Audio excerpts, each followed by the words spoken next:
High বন্ধুগণ, দেখতে পাচ্ছেন আমার এখানে ফুটবলারটা হাইলাইট হয়ে আছে খুব অসাধারণ কালার কম্বিনেশনে। আর এখান থেকে ক্রিকেটার যখন দিচ্ছি তখন ক্রিকেটারটা হাইলাইট হয়ে যাচ্ছে। এইটা আমি কিভাবে করেছি আজকের ভিডিওতে এটাই দেখব। ফ্লোরা জান্নাত টিউটোরিয়াল পয়েন্ট থেকে আমি জান্নাতুল কোবরা চলে এসেছি আপনাদের কাছে আজকে conditional formatting with advance formula দেখানোর জন্য। চলুন তাহলে দেখে নেওয়া যাক। হো হো হো, লটারি না না, লটারি নয়। আজকে শিখবো conditional formatting with advance formula. গতকালকে আমি আপনাদের একটা বেসিক ফর্মুলা দেখিয়েছি অ্যাডভান্স মানে কন্ডিশনাল ফরম্যাটিংয়ের। তো সেইটা যদি দেখতে চান তাহলে আমি ডিসক্রিপশনে লিঙ্ক দিয়ে দিব অথবা উপরের আই বাটনে দেখে নেবেন।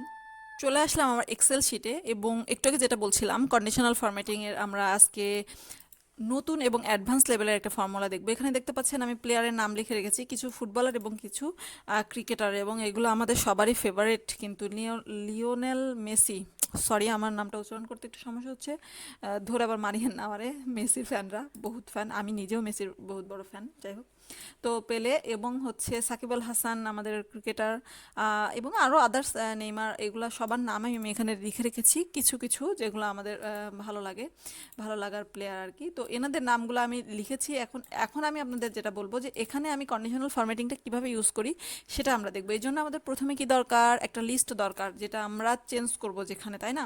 এর জন্য আমাদের চলে যাবে ডাটা থেকে, ডাটা ভ্যালিডেশনে চলে যাব। এখান থেকে অ্যানি ভ্যালুতে গিয়ে লিস্ট ক্রিয়েট করে এখান থেকে আমি লিখে দিলাম ফুটবলার এবং ক্রিকেটার, দিয়ে আমি ওকে করে দিলাম। জাস্ট সিম্পলি এখান থেকে আমাদের এখন ড্রপডাউন লিস্ট ইজ রেডি। আমরা এখন সূত্র ইউজ করা দেখব। সূত্রটা কিভাবে ইউজ করব বা সূত্রটা কিভাবে ক্রিয়েট করব সেটাই আমরা এখন দেখব। তো এখান থেকে আমরা প্রথমে যেই লজিকটা ব্যবহার করব সেটা হচ্ছে ফাইন্ডে গিয়ে ট্যাবে ক্লিক করব। তারপরে আমি কোন সেল থেকে ফাইন্ড করব, অর্থাৎ আমার এই যে লিস্ট বানানো যে সেলে আছে সেখান থেকে আমরা ফাইন্ড করব, ঠিক আছে? আর কোথায় ফাইন্ড হবে, কোথায় হাইলাইট হবে সেটা হচ্ছে বি সেলে, বি কলামের সেলগুলোতে হাইলাইট হবে। এই জন্য কমা দিয়ে আমি বিটাকে, মানে বি টুটা সিলেক্ট করে দিয়ে ব্র্যাকেট ক্লোজ করে দেবো। এখন আমি যেটা বলবো সেটা হচ্ছে আমরা যেখানে ডি1 এবং বি2 লিখলাম বা সিলেক্ট করে দিলাম, বি2টা কিন্তু চেঞ্জ হবে, কখনো বি3 হবে, কখনো বি4 হবে, কিন্তু ডি1টা কি কখনো পরিবর্তন হবে? ডি1 তো একটাই সেল, এজন্য এটাকে আমাদের ফিক্সড করে দিতে হবে। ফিক্সড করে দিতে হয় কোথা থেকে বলেন তো?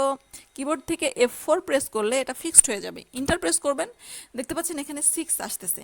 আবার এখানে যদি আমি মানে ফিল হ্যান্ডেল করি তাহলে এখানে কিছু কিছু নাম্বার আছে আর কিছু জায়গায় ভ্যালু আছে। এখান থেকে যদি আমি ক্রিকেটারের নামটা দিয়ে দিই, ক্রিকেটার সিলেক্ট করে দিই, তাহলে দেখতে পাচ্ছেন এখানে 17 আছে এবং এখানে ভ্যালুগুলা মানে ভ্যালু আসতেছে, এখানে কোনো কিছু আসতেছে না। তো এটা কেন সেটা আগে বলে দিই। সেটা হচ্ছে এই কারণে, দেখতে পাচ্ছেন এখানে পেলে নাম আছে এবং টোটাল এখানে মোটামুটি 6টা লেটার আছে, এই ওপরের এই হাইফেনটা সহকার আর কি। টোটাল 6টা লেটার আছে। 6 নাম্বার থেকে শুরু হয়েছে আপনাদের এই যে কাউন্ট।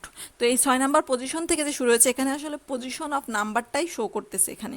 আবার এই লিওনেল মেসি, এনার নামটাও দেখতে পাচ্ছেন যে 14 নাম্বার অপশন থেকে চলে এসেছে। যারা মানে যাদের সন্দেহ থাকবে তারা দয়া করে লেটারগুলো কাউন্ট করে নেবেন, ঠিক আছে? কোনো সমস্যা নেই।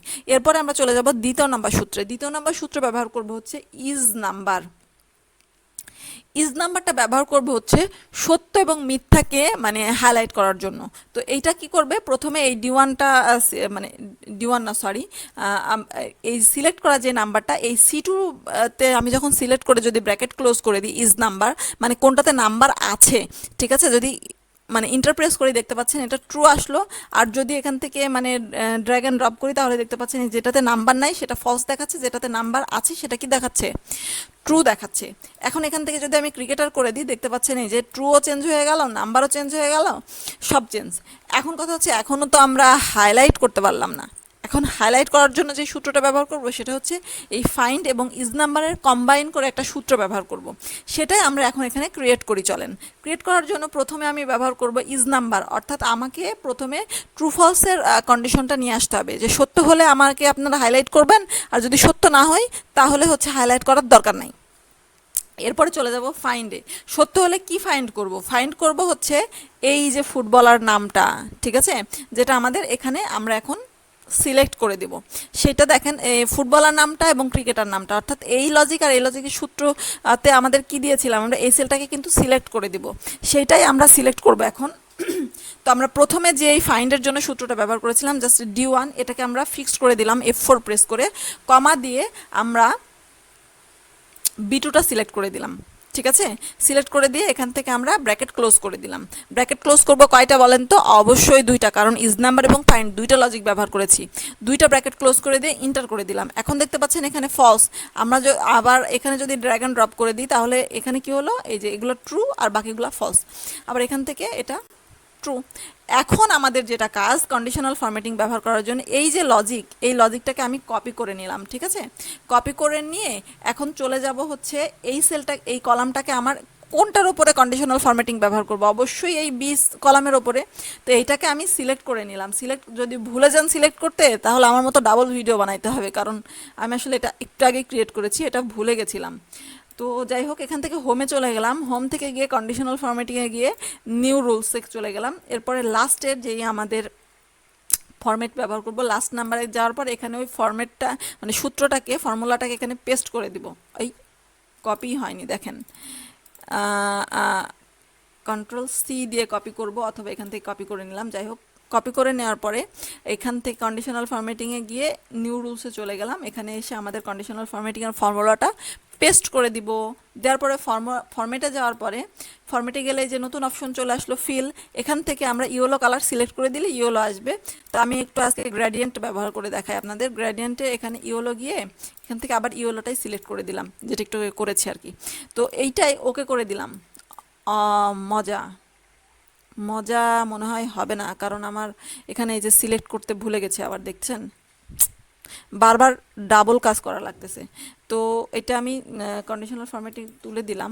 এখান থেকে আমার এটা সিলেক্ট করতে হবে। কন্ডিশনাল ফরম্যাটিংয়ের নিউ রুলস, ইউজ ফর্মুলাতে গিয়ে পেস্ট করে দিলাম। ফরম্যাটে চলে গেলাম, ফিল ইফেক্টে চলে গেলাম, ভ্যালিডেশনে গিয়ে এইটাকে সিলেক্ট করে কালার দিয়ে দিয়ে ওকে, অ্যান্ড ফাইনালি ওকে। দেখতে পাচ্ছেন খুব মজা যে এখানে এই ফুটবলারের নামগুলাকে হাইলাইট করতেছে। ঠিক আছে, জুম আউট করে ফেলি একটু। তো এখান থেকে যখন আবার ক্রিকেটার সিলেক্ট করব তখন ক্রিকেটারগুলো হাইলাইট হবে। এখন এটার আমার কোনো প্রয়োজন নাই, ডিলিট করে দিলাম। তো এইটাকে আমরা খুব ইজিলি, খুব সুন্দরভাবে যেটা ইচ্ছা সেটাকে হাইলাইট করতে পারি ওয়ার্ড ফাইন্ড করে, বা লেটারও ফাইন্ড করতে পারেন। এখানে যদি কোনো একটা লেটার দিয়ে আপনারা ফাইন্ড করে এভাবে হাইলাইট করতে চান সেটাও করতে পারেন। তো যারা কন্ডিশনাল ফরম্যাটিংয়ের অ্যাডভান্স জানতে চাচ্ছেন বা শিখতে চাচ্ছেন তাদের জন্য এটা কিন্তু খুবই কাজের ভিডিও বলে আমি মনে করছি, এবং কাজে লাগলো কিনা অবশ্যই কমেন্টসে জানাবেন। তো ধন্যবাদ সবাইকে, আজকে এ পর্যন্ত। আসসালামু আলাইকুম, বাই বাই।